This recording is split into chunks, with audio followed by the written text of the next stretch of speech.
Petra gets social, reduce cellular bills with iPod, new tougher glass, LG promises mobile 3D is on the way, and Netflix changes queue management. I'm Kaylee Moscow, Web Marketing Coordinator with Petra, and it's time for the Petra 5 in 5. I've got the 5 hottest stories of the week lined up, so what are you waiting for? Let's go!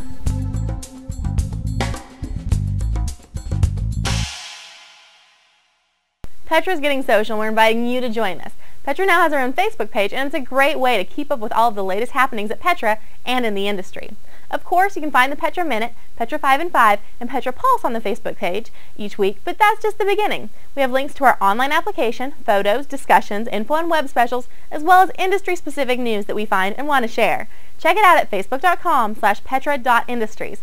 Don't forget to like us so you can write on the wall and share your comments on our videos and posts. We can't wait to see you there.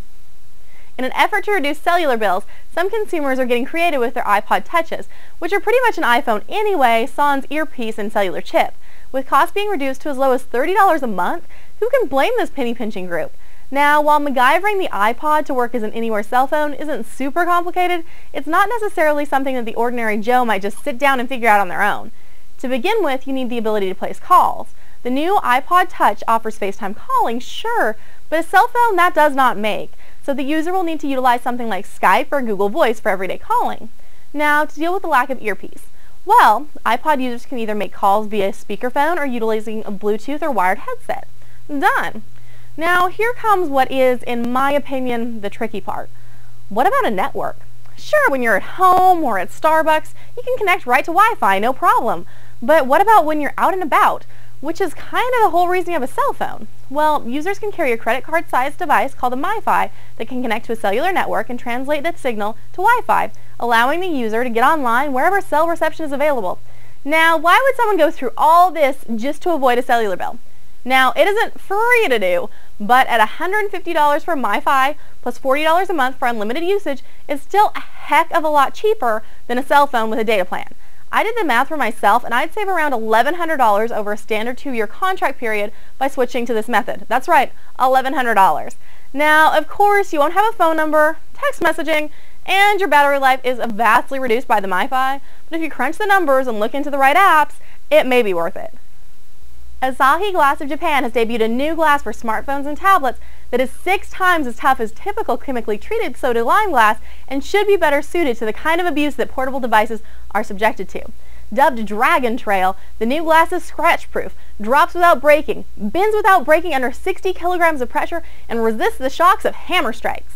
Now, just because the glass is tough doesn't mean consumers are going to have phones with screens that are less likely to break. It just means that the manufacturer can get away with using thinner sheets of glass, making gadgets even slimmer and lighter. The new glass will go up against Corning's Gorilla Glass, which has similar properties and has proven to be a hit with the portable device manufacturers, being used in more than 225 mobile devices. Now, as a clumsy person, I'm all for anything that will make our phones even the tiniest bit more tough.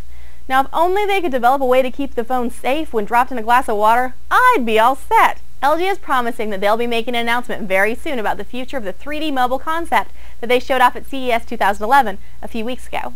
When asked by PocketLint about the feasibility of the new device, James Choi, Electronics Marketing Strategy and Planning Team Director for LG, said, quote, 3D mobile display is one technology that isn't 3 to 5 years down the road. You'll be surprised very shortly of actual working 3D device from LG. I'll leave it there before I say too much, end quote. Now, in case you missed CES, LG showed a 4.3-inch glasses-free 3D display for mobile devices. However, the WVGA 480 by 800 pixel resolution touchscreen was just that, a touchscreen only, as it was housed in a display case that wasn't an actual phone. In spite of that small detail, I'm pretty interested to see it when it does come out because it utilizes some interesting technology, parallax barrier technology to be exact, which delivers a series of light-blocking slits attached to the front of the LCD panel, ensuring that the left and right eye see different images, creating the illusion of depth and a convincing 3D effect. Moving one step closer to becoming a streaming-only company, Netflix is removing the ability to add titles to their disc queue from connected devices. From now on, subscribers will only be able to manage their DVD and Blu-ray rental queue from the Netflix website itself. According to Jamie Odell, Director of Product Management at Netflix, quote, "We're doing this so we can concentrate on offering you the titles that are available to watch instantly. Further, providing the option to add a DVD to your queue from a streaming device complicates the instant watching experience and ties up resources that are better used to improve the overall streaming functionality." End quote. The move has not gone unnoticed by Netflix users, with many taking to the site's blog to complain. I'm not a fan of the move myself either. I think I can figure out the difference between my queues, and I like being able to manage them when I'm on my lunch break from my phone using the app without having to get onto Safari. So I would like to second Netflix user and blog poster John Custer's boo and add an additional hiss. That's your Petra 5 and 5. Have a great week, and we'll catch up with you next time for more hot industry news.